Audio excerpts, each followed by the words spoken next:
अस्सलाम वालेकुम, मैं हूं शजर रियाजी। सुन राउंड अप में आपको खुशामदीद। नाजरीन, पाकिस्तान में सियासी अदम इस्तेहकाम सिर्फ ऐवानों तक महदूद नहीं रहा, इसके असरात अब बराह रास्त मईशत और आम शहरी की जिंदगी पर पड़ रहे हैं। वज़ीर दिफा ख्वाजा मोहम्मद आसिफ कौमी असम्बली में खड़े होकर ये एतराफ़ करते हैं कि 18वीं तरमीम एक हद तक ढकोसला साबित हुई और कराची जैसे मेगा सिटी को संभालने के लिए बाइख्तियार मकामी हुकूमतों का निज़ाम नागुज़ीर है, जो आमरीत के दवार में भी चलता रहा। सवाल मगर ये है कि जब पंजाब और वफाक दोनों में इन्हीं की जमात सर इक़्तिदार है, तो फिर पंजाब में मुअस्सर बल्दियाती निज़ाम क्यों नाफिज नहीं किया गया, और जब ऐलान हुआ भी तो गैर जमाती निज़ाम की बात क्यों की गई। पहले कौमी असम्बली में PTI की हमायत याफ्ता महमूद खान अचकज़ई को कायदे हिज़्ब इख्तिलाफ तस्लीम किया गया, और अब सेनेट में मजलिस वहदतुल मुस्लिमीन के सरबराह और PTI के हमायत याफ्ता सेनेटर राजा नासिर अब्बास को अपोजिशन लीडर का नोटिफिकेशन जारी कर दिया गया है। हुकूमत का मौक़िफ़ है कि ये सब आईनी और पार्लिमानी तकाज़ों के मुताबिक हुआ, मगर तहरीक इंसाफ का इल्ज़ाम ये है कि ये फैसले 8 फरवरी की पहिया जाम हड़ताल से खौफजदा होकर किए गए। सवाल यह है कि क्या हुकूमत वाकई अपोजिशन को पार्लिमानी फोरम पर जगह देकर सियासी दर्जे हरारत कम करना चाहती है, या फिर महमूद और राजा नासिर अब्बास को आगे करके पसे पर्दा मुज़ाकरात के जरिए एहतजाजी तहरीक को गैर मुअस्सर बनाने की कोशिश की जा रही है। इन मामलात पर बात करने के लिए हमारे साथ मौजूद है मुस्लिम लीग नून से वज़ीर मुमलिकत बराए ख़जाना बिलाल अज़हर कैनी साहब। आपको वेलकम करती हूँ उसने राउंड अप में। बिलाल कैनी साहब, सबसे पहले ये बताइए कि कौमी असम्बली में महमूद खान अचकज़ई और फिर सेनेट में राजा नासिर अब्बास की बतौर कायदे हिज़्ब इख्तिलाफ तकर्री अचानक क्यों मुमकिन हुई, जब ये मामला महीनों से लटका हुआ था। अगर ये आईनी और सादा मामला था तो फिर पहले ये नोटिफिकेशन क्यों जारी नहीं हो सका, आखिर रुकावट क्या थी? सबसे पहले तो जी, लीडर ऑफ द अपोजिशन की जो तकर्री का मामला होता है वो कौमी असम्बली में एक speaker of the house, speaker national assembly और अपोजिशन के दरमियान मामला होता है, और सेनेट में चेयरमैन सेनेट और अपोजिशन के दरमियान मामला होता है। तो एक तो इन दोनों तैनातियों या इन ऑफिस की वैकेंसी या इनके भरने से हुकूमत का कोई ताल्लुक नहीं होता। दूसरी बात यह है कि स्पीकर साहब ने कौमी असम्बली में बिलखसूस मैंने देखा था कि जब भी ये मामला पिछले चंद माह में ये आया था ज़ेरे बहस, और उसमें गौर खान साहब ने सवाल उठाया था, तो स्पीकर साहब ने बड़े वाज़े तौर पे फ्लोर ऑफ द हाउस पे दीगर दफ़ा ये बात बताई थी कि बुनियादी वजह लीडर ऑफ द अपोजिशन की प्रोसेस ना चलाने की, या वाहिद वजह ये थी कि उमर अयूब साहब का एक कोर्ट केस सब जुडिस था, जिसके होते हुए नए लीडर ऑफ द अपोजिशन की प्रोसेस चलाना मुमकिन नहीं था। तो जिस दिन PTI अटेस्टेड ऑर्डर लेके आई कि उनका केस फाइनलिटी अटेन कर चुका है, तो स्पीकर साहब ने फौरन लीडर ऑफ द अपोजिशन की जो प्रोसीजर है, रूल्स ऑफ प्रोसीजर के तहत उसका ऐलान किया, और फिर उस प्रोसेस के तहत महमूद खान अचकज़ई साहब लीडर ऑफ द अपोजिशन यहाँ पे बने। सिमिलरली माई अंडरस्टैंडिंग है इसके सेनेट में शिबली फराज साहब का भी केस था, और जब वो मामला सब जुडिस मामला तय हुआ है तो या वहाँ पे फिर लीडर ऑफ द अपोजिशन की प्रोसेस चल पड़ी है। तो देखिए, हम तो इस चीज़ को वेलकम करते हैं कि हम तो कभी भी नहीं चाहते कि आइदर हाउस में, नेशनल असम्बली और सेनेट, उसमें कोई भी अहम ओहदा इस तरह वेकेंट हो for too long, leader of the house हो या लीडर ऑफ द अपोजिशन हो, तो मगर उसके अंदर पीछे लीगल कुछ मामला दरकार थे, जिसकी वजह से चेयरमैन सेनेट ने और स्पीकर नेशनल असम्बली ने तब वो प्रोसेस चलाए जब वो लीगली मुमकिन थे। जी बिलाल साहब, ये भी तो कहा जा रहा था कि नवाज शरीफ साहब ने अचकज़ई साहब की कोई तकरीरी में कोई अहम किरदार अदा किया है, क्या कोई मुशावरत इस हवाले से नवाज शरीफ साहब से हुई थी?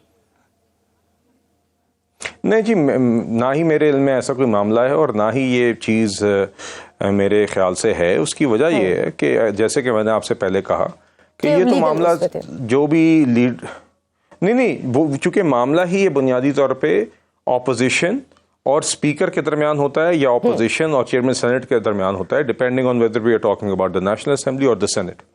तो इसीलिए जी इसमें कोई हुकूमत का रोल नहीं होता, और इसीलिए वो बकिया जो स्पीकर साहब ने चेयरमैन सेनेट का अपना जो उनके तरीक़ेकार थे उसके तहत उन्हें जब मुमकिन हुआ तो उन्होंने भर दिए। बुनियादी बात यह है सुजैन साहब, अब जब ये ओहदे हो गए हैं, और महमूद खान अचकज़ई साहब ने कल तकरीर की, आज नासिर अब्बास साहब ने की, तो अब हम उम्मीद करते हैं कि ये एक जिम्मेदाराना किरदार अदा करेंगे। माजी में बदकिस्मती से दोनों हाउसेज में हमने लीडर ऑफ द ऑपोजिशन का कोई कंस्ट्रक्टिव या संजीदा किरदार नहीं देखा। और इसका मतलब, संजीदगी का मतलब हरगिज़ ये नहीं होता कि आप हमारी हर बात से इत्तफाक करें, मगर एक जिम्मेदारी और संजीदगी के साथ हाउस को ज़रूर लेके चलें। कौमी इशूज़ के ऊपर डिस्कशन फैसिलिटेट करें, ऑपोजिशन को इस तरीके से लीड करें कि कौमी इशूज़ के ऊपर एक संजीदा बात करते हुए नजर आए। क्योंकि पिछले साल डेढ़ में 2 साल अब तकरीबन होने को हैं, मैं आपको as a member of the house बता रहा हूँ जी, तजर्बा मेरा कि अभी कौमी इश्यूज़ के ऊपर क्वेश्चन आवर में जो सवालात होते हैं या कॉलिंग अटेंशन नोटिसेस होते हैं या स्टैंडिंग कमेटीज़ में भी जो सवालात होते हैं, ये सारे के सारे जो हुकूमत से पूछे जाने चाहिए किसी ऑपोजिशन की तरफ से, वो सारी कार्रवाई भी ट्रेजरी बेंचेस ही कर रहे हैं। पीपल्स पार्टी, PMLN के हमारे अपने मेंबर्स, MQM हमसे सवालात पूछते हैं, उनका हक है और उसका जवाब देना हमारा फ़र्ज़ है। तो मगर ये काम ऑपोजिशन की जो जिम्मेदारी बनती है कि कौमी इशूज़ पे बात करें, वो उसके बजाय सिर्फ एक शख्स की रिहाई के लिए या डिसरप्ट करने के लिए आते हैं। अच्छा बिलाल साहब, तहरीक इंसाफ जो इल्जाम लगा रही है, तहरीक इंसाफ स्टैंडिंग कमेटीज में भी बिल्कुल तहरीक इंसाफ जो इल्जाम लगा रही है, वो कह रही है कि हुकूमत ने 8 फरवरी को जो पहिया जाम हड़ताल के खौफ से उन्होंने ये फैसले किए। क्या ये कहना दुरुस्त नहीं कि हुकूमत इस वक्त स्ट्रीट प्रेशर कम करने के लिए पार्लिमानी फैसलों में लचक दिखा रही है? कैसा है जी? देखिए शजिया साहिबा, बात यह है कि माजरत के साथ जो भी शख्स ये बात कर रहा है ना, मैं माजरत के साथ ये अल्फाज इस्तेमाल कर रहा हूँ, मगर नहायत अहमकाना सोच है। यही बदकिस्मती है कि हम जब संजीदा सियासी गुफ्तगू की या किसी संजीदा सियासी अमल की बात करते हैं तो उसको आगे से देखा इस तरह जाता है कि हमारी जैसे कोई मजबूरी है या हमने किसी खौफ से की है। हाँ, ऐसी बात है नहीं। देखिए, नंबर 1, जैसे मैंने आपसे कहा, लीडर ऑफ द ऑपोजिशन की जो तैनाती है, ये तो मामला ही हुकूमत से बिल्कुल मुबर्रा है, हुकूमत का इससे कोई लेना देना नहीं है। दूसरी बात यह है कि हम जब भी आपसे कोई बात की बात करते हैं, हम इसलिए नहीं करते कि आपको कोई खौफ है। ये बदकिस्मती से PTI की अपनी सोच की अक्कासी करता है, बिकॉज जब वो हुकूमत में थे तो उनकी सोच यही थी, खौफ, हिरास, मतलब कि हरासमेंट, जोर जबरदस्ती। कभी PTI की और इमरान खान की सियासी और जमहूरी सोच रही ही नहीं है। अच्छा ठीक है बिलाल साहब, ये बताइए कि अब जब मुज़ाकरात के बयान तो आ जाते हैं, अब बहरहाल अपोजिशन लीडर आ गए, तो क्या ये मुमकिन है कि हुकूमत महमूद खान अचकज़ई के जरिए इमरान खान तक रसाई या कम अज कम मुलाकात की राह हमवार कर दे, ताकि अचकज़ई साहब अडियाला में इमरान खान से मुलाकात करके उनको समझा सके? देखिए शजिया साहिबा, मुलाकातें ना खान साहब की पहले भी बड़ी लोगों से होती रही हैं। कहीं बीच में कम हो जाती हैं, कहीं ज़्यादा हो जाती है, मगर उस शख्स की सोच में बिल्कुल फ़र्क नहीं आया। और किस हवाले से नहीं आया? उस शख्स की जो एक अपनी रियासत के ख़िलाफ़, अपनी अफवाज के ख़िलाफ़ जहर और आग उगलने की एक तारीख़ है, उसमें कोई फ़र्क नहीं आया। आप अभी चंद हफ्ते पहले का ही उनका ट्वीट देख लें, जो अभी भी कायम है, जो अभी भी आप जाके चेक कर सकती हैं इमरान खान साहब का। उसमें वो बुनियादी तौर पर क्या कह रहे हैं? वो अपनी अफवाज के ऊपर दहशत गर्दी के मुतल्लिक और अफगानिस्तान के मुतल्लिक वही अल्फाज अदा कर रहे हैं जो अफगानिस्तान या भारत आज कह रहे हैं। और वो यही साथ ही वो ये कह रहे हैं कि NDU की वर्कशॉप में अगर कोई PTI का मेंबर शिरकत करता है तो ये शर्मनाक बात है। और तो देखिए, आपकी अपनी सोच और माइंडसेट क्या है। संजीदा सियासी गुफ्तगू में दोनों जमातों के दोनों साइड्स के दरमियान, ऑपोजिशन और ट्रेजरी में, अगर कोई रुकावट है तो वो इमरान खान है। तो देखिए, मुलाकातें माजी में भी हुई हैं, आइंदा फिर हो जाएंगी, मगर उसके मेरा नहीं ख्याल कि उसकी शख्स की सोच में कोई तब्दीली आएगी। और हमने तो आज तक सिर्फ ये देखा है कि ऑब्वियसली आप लोग कहते हैं ना, जो जाके वहां पे किसी भी हद तक जाने को तैयार होते हैं। ठीक। अच्छा, ख्वाजा आसिफ ने आज गुल प्लाजा सानिया पर गुफ्तगू करते हुए कहा है कि 18वीं तरमीम नाकाम साबित हुई है। क्या ये बयान NFC अवार्ड पर नजर सानी और मरकज को मजीद इख्तियारात देने का पेश खैमा है? क्या हुकूमत नए सूबों या वसाइल की नई तकसीम के लिए आईनी सतह पर कोई ग्राउंड तैयार कर रही है? नहीं, आपको याद होगा जी कि लोकल गवर्नमेंट्स के हवाले से और दीगर हम मौजूआत पहले 27वीं तरमीम के दौरान भी अंडर डिस्कशन आए थे। और उसमें फिर यकीनन हम वही एजेंडा आगे लेके गए थे जिसमें हमें 2/3 की हद तक, 2/3 वोट्स की हद तक इत्तफाक था। बिकॉज नेचुरली आईनी तरमीम के लिए आपको सेनेट में अलहदा और कौमी असम्बली में अलहदा 2/3 आपको मेजॉरिटी चाहिए होती है टू पास द बिल। तो देखिए, इसमें अब NFC के ऊपर मेरे नज़दीक एक हमें बड़ी संजीदा रिविजिटिंग की ज़रूरत ज़रूर है। उसके लिए NFC के फोरम, नेशनल फाइनेंस कमीशन, जी देखिए, वही मैं गुजारिश कर रहा हूँ। नेशनल फाइनेंस कमीशन इटसेल्फ जो है उसको अभी हेड करते हैं फाइनेंस मिनिस्टर, और उसमें दीगर सारे सूबों के वज़राए ख़जाना मौजूद होते हैं, और वहाँ पर दो मीटिंग्स मेरे ख्याल से हो भी चुकी हैं, और वहाँ पर एक काम जारी है। मगर हमें ये देखना होगा कि जो एक्सपेंडिचर और रेवेन्यूज ओवरऑल जो वसाइल की तकसीम है वो इस तरीके से होनी ज़रूरी है कि उसमें वफाक और सारे सूबे सब फिजिकली सस्टेनेबल हों, यह भी हमें देखना होगा। मगर दूसरी बात जो इस सानिया से रिलेटेड है, ये सानिया एक कौमी ट्रेजेडी है जी। आई थिंक मैंने जो लास्ट फिगर देखे थे कि 26 अफराद शहीद हो चुके थे, 70 लापता थे। तो देखिए उसमें मेरे ख्याल से बहुत दिलखराश वाक़यात हैं, और पहली बात तो ये है कि इसमें कोई गुंजाइश नहीं छोड़ी जानी चाहिए कि जो भी शख्स इस जुर्म में मुलव्वस था, इस बिल्डिंग के अंदर गैर कानूनी इजाज़तें देने का, वो कैफरे किरदार तक पहुंचना चाहिए। और अगर कोई रिस्पांस में भी आग लगने के बाद कोई थी तो वो भी होना चाहिए। मगर देखिए बुनियादी बात ये शजिया साहिबा जो बात ख्वाजा साहब ने की कि आई थिंक हमें डेवोल्यूशन ऑफ पावर को इंश्योर करने के लिए लोकल गवर्नमेंट्स की सतह तक इवेंचुअली लोकल गवर्नमेंट की आपने बात की है, पंजाब में आपकी अपनी जमात है, लेकिन वहां भी बल्दियाती इंतखाबात क्यों नहीं कराए गए? और फिर वो जो वहां पे बात की जा रही है कि इसे गैर जमाती रखने पर जो इसरार है, इसकी क्या वजह है? मतलब इट्स योर गवर्नमेंट, यहाँ पे करा दे। नहीं देखिए, वहां पे तो मेरे ख्याल से ये कानून बन गया और शायद तैयारियां और डिलिमिटेशंस हो भी रही हैं। मगर देखिए मैं तो आपसे एक बुनियादी बात कर रहा हूं कि चाहे कोई भी सूबा हो अक्रॉस द कंट्री, मेरा अब अपना भी तजर्बा यही है जी। मैं खुद एक हल्के को रिप्रेजेंट करता हूं जिला जेलम से, और मैं ये समझता हूं कि जब तक आपकी डेवोल्यूशन नहीं होगी और आपकी लोकल गवर्नमेंट्स मजबूत नहीं होंगी, और जब तक वसाइल और इख्तियारात लोगों के बुनियादी इश्यूज़ के लोकली मौजूद नहीं होंगे, तब तक हम उस तरीके से सर्विस डिलीवरी, अभी पंजाब ने बड़ा काम किया जी, मेरे ज़िले में बहुत बेहतरी आई है, मगर मेरे ख्याल से हम मज़ीद बेहतरी और सस्टेनेबल बेहतरी तभी ला सकेंगे, और लोगों के इश्यूज़ का फ़ौरन अजाला, चाहे वो सीवरेज हो, चाहे वो बेसिक बुनियादी छोटी चीज़ें हों, बहुत सारी चीज़ों की रेजोल्यूशन और वसाइल इख्तियारात बड़े ज़रूरी हैं, और इसके ऊपर हम सबको गौर व फिक्र करना होगा, और इसमें पावर्स को, इख्तियारात को प्रोविंशियल कैपिटल से ज़िलों तक डिवॉल्व होना होगा। बिलाल साहब, आपका डिपार्टमेंट चूंकि खजाना है, एप्टमा कह रही है कि महंगी बिजली के बायस 150 टेक्सटाइल मिलें बंद हो चुकी हैं।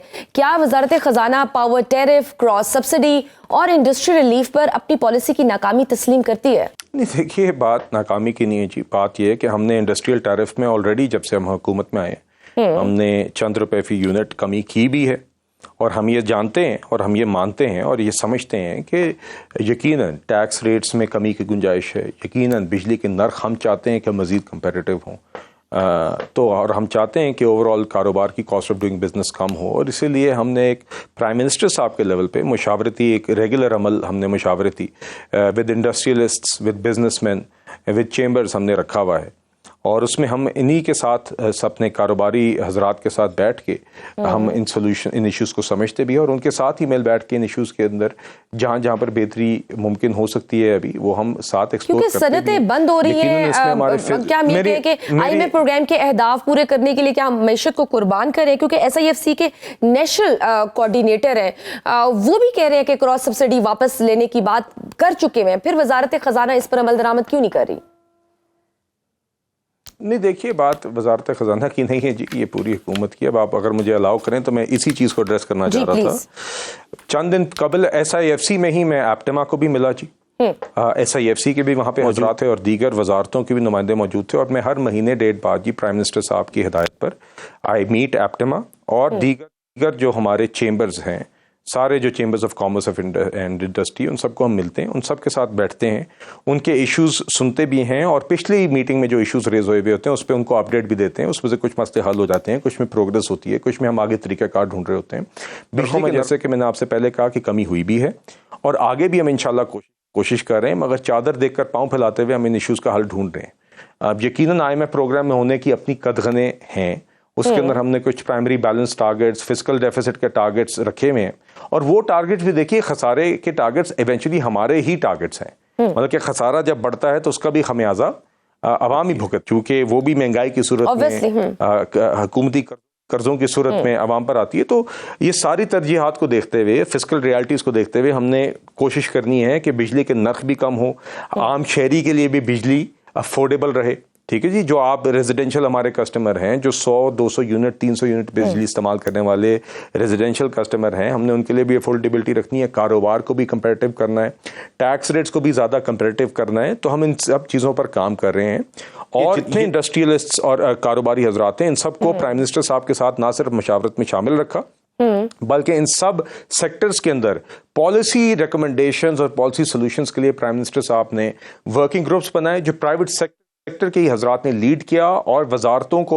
उनमें सेक्रेटेरिएट बनाया गया और उन्होंने वजारतों के साथ बैठ के पॉलिसी रिकमेंडेशंस दी, प्राइम मिनिस्टर को दी, और उसमें से कुछ पे हम अमल कर रहे हैं, कुछ पे हम आगे शायद डिस्कशन करेंगे जहां पे पॉसिबल होगी विद IMF। तो इंशाल्लाह अभी भी इंडस्ट्रियल टैरिफ में इस दौर हुकूमत में काम आई है और आगे भी इंशाल्लाह कि मजीद इंडस्ट्रीज बंद होना बंद हो। बहुत शुक्रिया वज़ीर मुमलिकत बराए खजाना बिलाल अज़रक़यानी साहब हमारे साथ मौजूद। वक्त है छोटी सी ब्रेक का, देखते रहिए। वेलकम बैक टू सुनो राउंड अप। नाज़रीन, अब उस हादसे का जिक्र करेंगे जिसने सैकड़ों नहीं हजारों खानदानों को बेआसरा कर दिया। कराची गुल प्लाजा में हफ्ते की रात को लगने वाली आग तो बुझ गई, मगर उस इमारत के नीचे दबे अफराद को आज चौथे रोज भी निकाला नहीं जा सका और रिपोर्ट्स के मुताबिक तकरीबन 70 के करीब लोग अब भी मलबे के नीचे दबे हुए हैं। सानिया गुल प्लाजा सिर्फ एक इमारत में लगने वाली आग नहीं, ये बंद दरवाजों, बंद जमीरों और बंद निजाम की हौलनाक दास्तान है। आज भी कराची की फिजा सोगवार है, मलबे के नीचे दबी उम्मीदें करा रही हैं और जाए हादसा पर खड़े लोग किसी मुआवजे के इंतजार में अश्कबार हैं। अब तक 27 लाशें निकाली जा चुकी हैं, जिनमें से 20 की शिनाख्त हो गई। मलबे से मिलने वाले इंसानी एज़ा इस बात की गवाही दे रहे हैं कि आग ने सिर्फ इमारतें नहीं, खानदानों का मुस्तकबिल जला दिया। ये वही प्लाजा है जहां रात 10 बजे के बाद 26 में से 24 दरवाजे बंद कर दिए जाते थे, जहां कोई इमरजेंसी एग्जिट नहीं था। ये सब उस शहर में हुआ जहां 2 साल कबल RJ शॉपिंग मॉल में 11 अफराद जलकर मर गए, मगर आज भी मुकदमा अदालतों में लटका हुआ है। न सजा, न मिसाल, न सबक। इसके अलावा भी बेतहाशा ऐसे वाकयात हैं जो कराची के बासियों का माजी रहे हैं और न जाने कब तक मुस्तकबिल रहेंगे। इस वक्त गुल प्लाजा के बाहर सूरत हाल है, वहाँ रेस्क्यू ऑपरेशन किस तरह चल रहा है, आवाम के जज्बात क्या है और अस्पतालों की क्या सूरत हाल है, इन तमाम मामलात पर बात करने के लिए हमारे साथ मौजूद हैं ब्यूरो चीफ सिंध शुएब बरनी साहब। आपको वेलकम करती हूँ सुनो राउंड अप में। शुएब साहब, इस वक्त गुल प्लाजा के बाहर की मजमूई सूरत हाल क्या है? मलबे के नीचे दबे मुमकिना तौर पर 70 अफराद के बारे में आपको रेस्क्यू काम या एनी शाहिदीन से क्या मुस्तनद मालूमात मिली है? जी शजिया साहिबा, ये जो हफ्ते की रात को तकरीबन 9 साढ़े 9 बजे आतिशज़दगी का वाक़या मेरे अक़ब में मौजूद आपको गुल प्लाजा की मार्केट दिख रही है, उसमें पेश आया था। बदस्तूर इसके अंदर लगने वाली आग को नहीं बुझाया जा सका है। अभी भी इस इमारत के अंदर आग का धुआं उठ रहा है। इमारत के अंदर थोड़ी थोड़ी देर के वक्फे के बाद आग का शोला बुलंद हो जाता है। और जिस तरह से आपने फरमाया कि 70 लापता अफराद, तो मैं उसमें आपको थोड़ा और अपडेट करता चलूँ कि मेरी डिप्टी कमिश्नर साउथ जावेद खोसो से बात हुई है, तो उन्होंने मुझे 85 लापता अफराद के फहरिस्त दिखाई है कि अब ये लापता अफराद जो हैं इस बदनसीब इमारत गुल प्लाजा के अंदर, उनकी तादाद 85 हो गई है। मैं आपको बराह रास्त कुछ शजिया साहिबा यहाँ मनाजिर दिखाऊँ, आप देख सकती हैं इस वक्त भी इस नारकल की मदद से आज चौथा रोज़ है कि पानी मारने का काम नॉन स्टॉप जारी है। यहाँ पे आप देख सकते हैं, हमारे कैमरामैन ताहिर दाद आपको बराह रास्त मनाजिर में दिखाएंगे कि स्नारकल की मदद से, 2 स्नारकल की मदद से फायर फाइटिंग का काम इस वक्त भी जारी है। फायर फाइटर्स पानी मार रहे हैं और इस जानिब आप देख सकते हैं कि पूरा मलबा बिखरा हुआ पड़ा हुआ है, पूरा मुनद्दम हो के टुकड़ों की सूरत में टूट टूट के गिरता जा रहा है। और ये जिस जगह अभी पानी मारने का काम जारी है, यहाँ पे अब से कुछ देर कबल काला सिया धुआं बहुत तेज़ी के साथ उठा था, जिसके बाद ये पानी मारा जा रहा है। तो ये तो आज मैं आपको चौथे दिन का अहवाल बता रहा हूँ। हम रोज़ाना इस इंसिडेंट को कवर कर रहे हैं, यहाँ पे घंटों मौजूद रहते हैं। यहाँ पे लोग गमगीन हैं, शिद्दत गम से निढाल हैं, लोगों को अरबों रुपए का नुकसान हुआ है। 1.5 लाख से ज़ायद अफराद बताए जाते हैं जो इस मार्केट से उनका रोज़गार मुतासिर हुआ है, तबाह हुए हैं, क्योंकि 1200-1500 तो दुकानें थीं, उन पे काम करने वाले मुलाजमीन थे। उनके मालकान, उनके वेंडर्स, उनके सप्लायर्स, उनका माल यहाँ से लेकर लोडिंग गाड़ियों में शहर तक पहुँचाने वाले, तो बहुत बड़ा ये एक सिस्टम था जो लोगों का चल रहा था। और अभी आपको पता है कि रमज़ानुल मुबारक की आमद है। कराची में ईद उल फितर से पहले पूरे साल की शॉपिंग का सीज़न एक तरफ, और कराची में रमज़ानुल मुबारक से पहले ईद और रमज़ान की शॉपिंग एक तरफ होती है। तो इस मार्केट में लबालब सामान जो नई वैरायटी थी वो आ चुका था। अच्छा, ये गुल प्लाजा कराची का कोई ऐसा शॉपिंग सेंटर नहीं है जो ना चलता हो। इस वक्त मैं जिस जगह आपको खड़ा हुआ दिखाई दे रहा हूँ, ये कराची का बंदर रोड होता था, लेकिन अब यहाँ पे BRT की सर्विस बन रही है, तो ये तामीराती काम जारी है। और पाकिस्तान बनने के बाद इस सड़क का नाम MA जिन्ना रोड हुआ है। इस वक्त मैं आपको यहाँ बराह रास्त जब दिखा रहा हूँ तो यहाँ पे इमदादी काम हो रहे हैं, पानी के टैंकर्स आ रहे हैं और जा रहे हैं। आपको यहाँ से सिचुएशन दिखती जा रही होगी। ये अभी वाटर टैंकर जो है पानी की सप्लाई लेकर यहाँ से जा रहा है, और पीछे के मनाजिर भी आपको दिखते जा रहे होंगे। यहाँ फायर ब्रिगेड की गाड़ियाँ खड़ी हुई हैं। इस जानिब मुसलसल शहर भर से फायर ब्रिगेड की गाड़ियाँ पानी भर के लाती हैं, पानी मारती हैं, जब ख़त्म हो जाता है तो फिर उनको लेने जाती हैं। तो अभी भी आग बुझाने का सिलसिला जारी है। अच्छा शोएब बरी साहब, मलबे के नीचे से जिन लोगों को निकाला गया है, क्या उनमें से कोई जिंदा बाहर निकला है, और कब तक ये रेस्क्यू ऑपरेशन मुकम्मल होने के चांसेस है?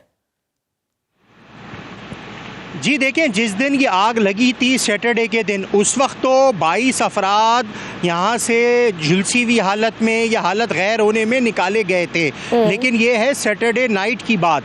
संडे, मंडे और आज ट्यूसडे किसी भी शख्स को ज़िंदा हालत में इस इमारत के मलबे से नीचे नहीं निकाला जा सका। अच्छा, आज तो किसी भी शख्स की लाश को भी नहीं निकाला गया है। सिर्फ कुछ अफराद की हड्डियां बरामद हुई हैं जिनको कपड़े की एक गठड़ी में बांध कर यहाँ से DNA सैंपलिंग के लिए अस्पताल मुंतकिल किया गया है। इस हादसे के अभी भी जो हैं 20 अफराद की जो लाशें हैं वो काबिल शनाख्त नहीं हो सकी हैं, जिनकी लाशें बरामद हुई हैं, और कई अफराद के जिस्मानी अज़ा मिले हैं जो कि सोख्ता लाशें हैं, वो झुलस गई हैं, वो जल गई हैं, वो काबिल शनाख्त नहीं है।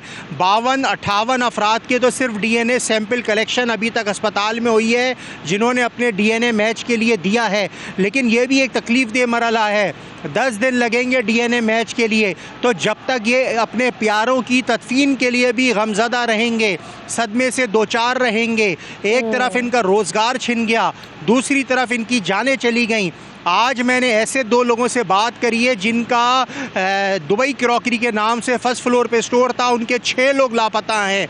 एक ही फैमिली के सोचें आप 6 अफराद इस बिल्डिंग के अंदर, अगर वो जिंदा हैं या इंतकाल कर गए कुछ नहीं पता, लेकिन लोग मौजूद हैं मलबे तले।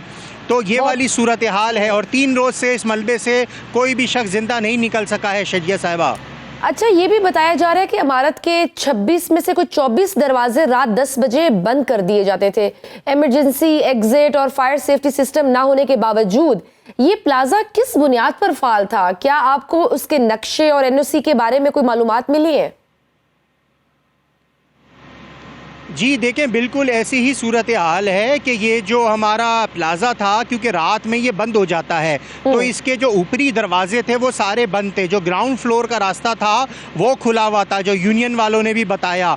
क्योंकि देखें, ये बिल्डिंग कराची में 1980s में तामीर हुई थी, तो ये कोई फ्रेशली न्यूली कंस्ट्रक्ट बिल्डिंग तो है नहीं, पुरानी कंस्ट्रक्शन इमारत है।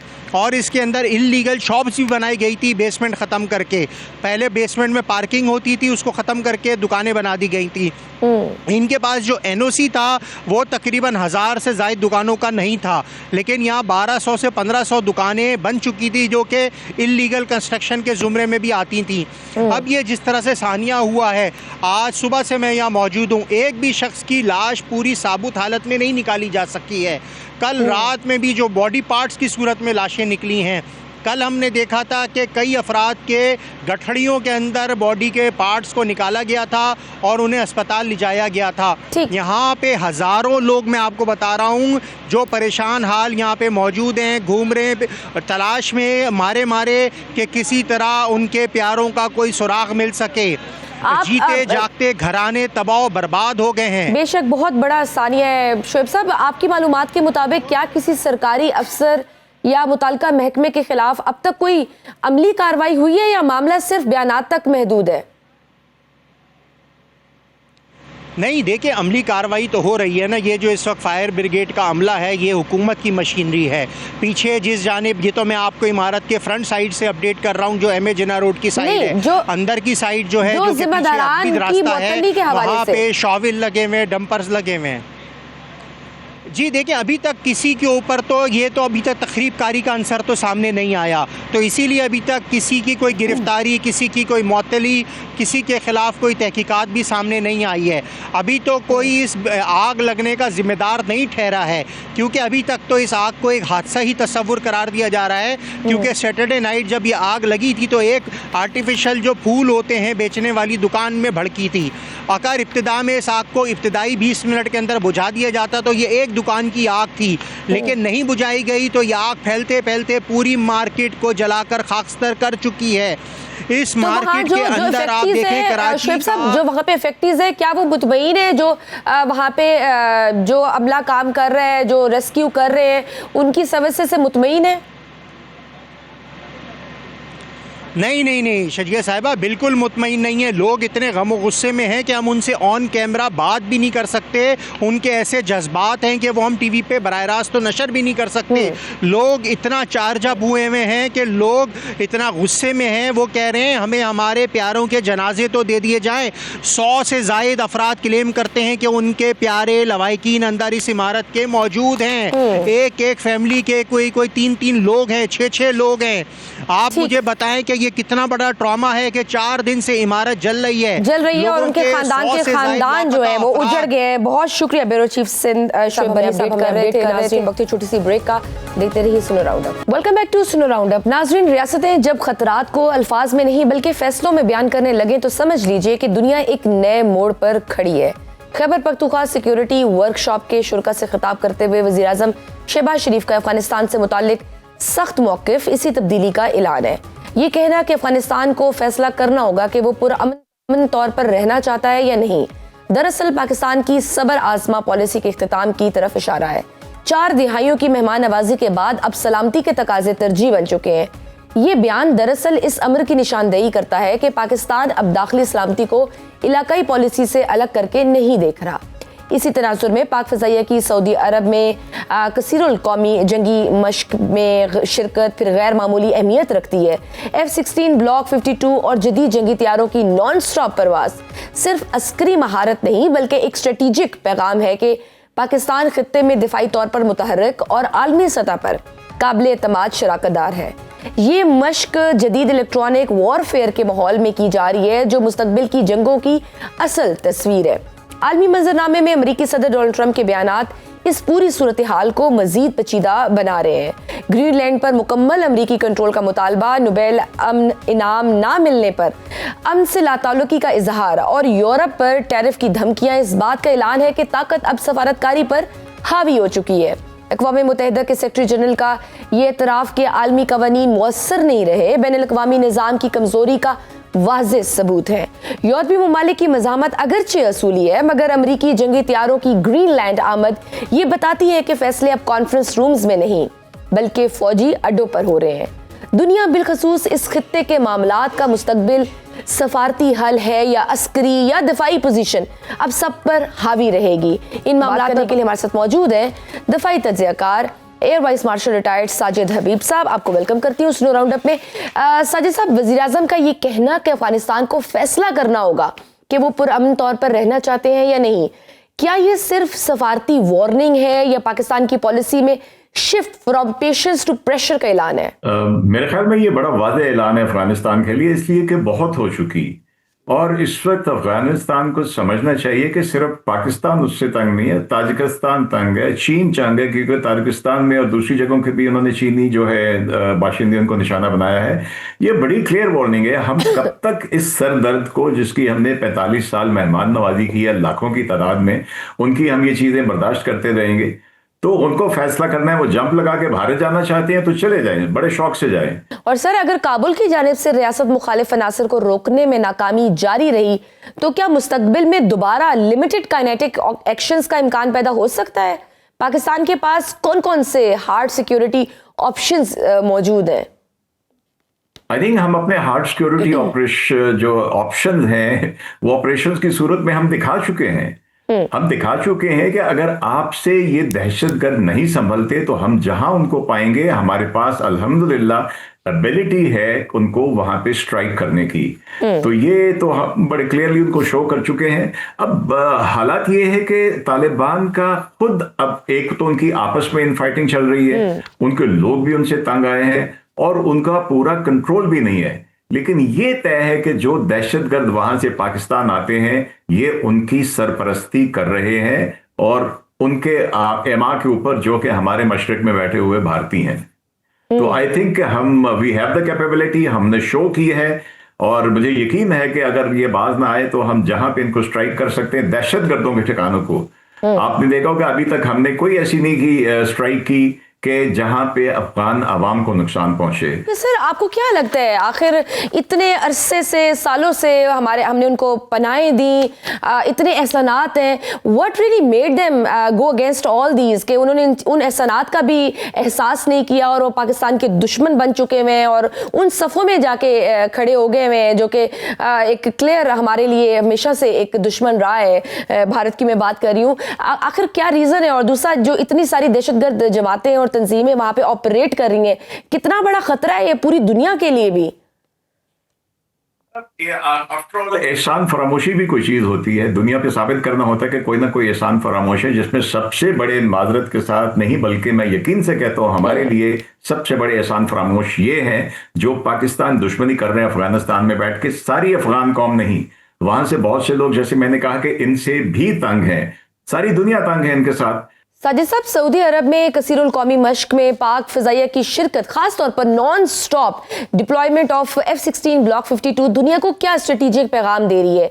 क्या ऐसी मशकें पाकिस्तान एयरफोर्स को सिर्फ दिफाई तजर्बा देती हैं या फिर डिफेंस डिप्लोमेसी का भी एक ताकतवर जरिया है? देखिए, आपका जो मिलिट्री एलिमेंट होता है वो पीस में हो या वॉर में हो, आपके मुल्क की डिप्लोमेसी का एक एलिमेंट होता है। इट इज जिसको हम कह सकते हैं कि है armed element of your diplomacy, to implement your diplomacy, to आपके अपनी डिप्लोमेसी को रिकग्नाइज करवाना चाहते हैं।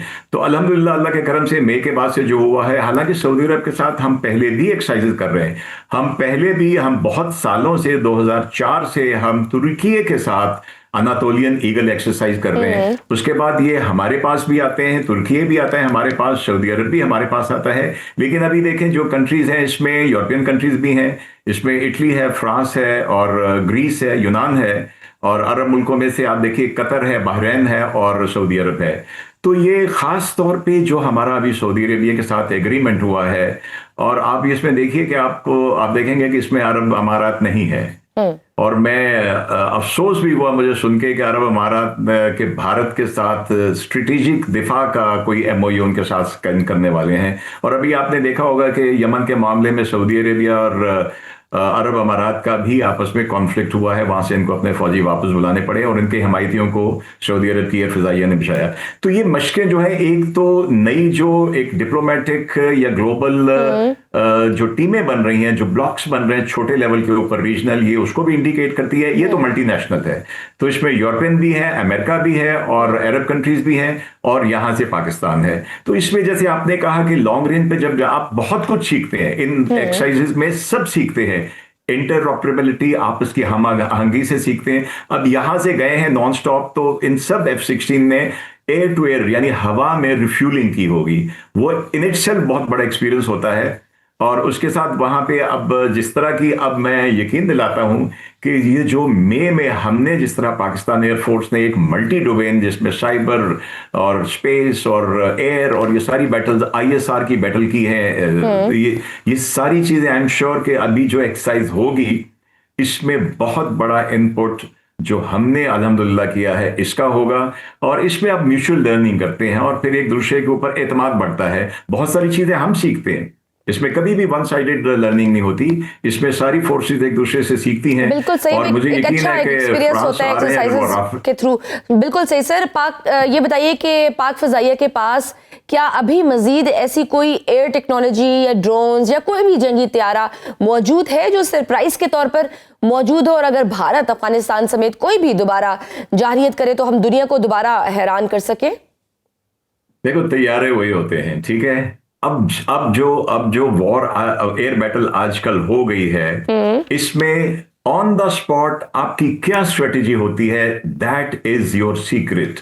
बाकी कोई सीक्रेट नहीं है। आपको याद होगा जब मोदी साहब ने कहा था अगर हमारे पास राफेल होते, राफेल तो थे उनके पास, लेकिन उस रात को क्या हुआ, उस रात को कमांडर्स ने, पायलट्स ने सारी इंटीग्रेटेड बैटल में क्या देख के अपना एम्प्लॉय कैसे किया, इसको हम कह सकते हैं देसी जुबान में कि आप पहलवान वही है और आपने कौन सा मुक्का कब मारा, दैट इज व्हाट मैटर्स। सो आपकी जो उस वक्त की स्ट्रैटेजी होती है सूरत हाल को देख के, उस वक्त कैसे आप एक्ट करते हैं, ये आपका सीक्रेट है, वरना जहाज सबको पता है। और मैं एक बात कहना चाहूंगा, आई एम श्योर कि फ्रेंच अगर राफेल लेके आ रहे हैं तो उनकी बड़ी ख्वाहिश होगी कि PF J10 या JF-17 लेके आए, लेकिन हमने आई थिंक बड़ा मुनासिब किया कि हम F-16 को ब्लॉक 52 को लेके गए हैं। बिल्कुल ठीक। सर, डोनाल्ड ट्रंप साहब की भी बात करते हैं। इस वक्त सुपर पावर का सदर बरमला इस बात का इजहार कर रहा है कि वो अमन का पासदार नहीं है, और उसकी रीजन वो ये देते हैं कि I am no longer bound by peace because I did not get the Nobel prize. क्या ये महज बयान है या फिर आलमी ऑर्डर के लिए खतरनाक सिग्नल है कि उनको नोबेल प्राइज नहीं मिला? Now he is saying he doesn't care about the peace. जैसे साइकोलॉजिस्ट कहते हैं ना, हर इंसान के अंदर हर उम्र में एक बच्चा बहरहाल रहता है। I think it's very childish. अगर ये वाकई, क्योंकि एक तो माजरत के साथ आजकल पता नहीं सोशल मीडिया पे कौन सी चीज जेन्युइन चल रही है, कौन सी फेक चल रही है, लेकिन अगर ये वाकई उन्होंने कहा है, जो कि बहुत हद तक मुमकिन है कि वो कह सकते हैं, तो बहुत सी बचगाना सी बात है कि अगर मुझे नोबेल प्राइज नहीं मिला तो मैं अब अमन के लिए, मुझे जंगें रोकने पे नहीं मिला तो मैं जंगें, ये सारा कुछ उनकी भी एस्टेब्लिशमेंट है। हम यहाँ पे पाकिस्तान में बैठ के एस्टेब्लिशमेंट की बात करते हैं, भाई हर मुल्क की एस्टेब्लिशमेंट होती है। कहीं पे वो उसमें डिफेंस इंडस्ट्री होती है जो एस्टेब्लिशमेंट का हिस्सा होती है, कहीं पे उन पे फार्मास्यूटिकल माफिया होती है। तो ये सारा कुछ उनके अपने जो, जिसको हम कह सकते हैं कि एक डेस्परेशन है इस वक्त अमेरिका में और ट्रंप में, जो जिसका इजहार उन्होंने वेनेजुएला के सदर को उठा के किया है, ग्रीनलैंड को लेने की कोशिश कर रहे हैं, कनाडा को लेने की कोशिश कर रहे हैं। It's a desperation. तो ये बचकाना सी बात है, मेरे ख्याल में इसको इतना हमें तवज्जो नहीं देनी चाहिए।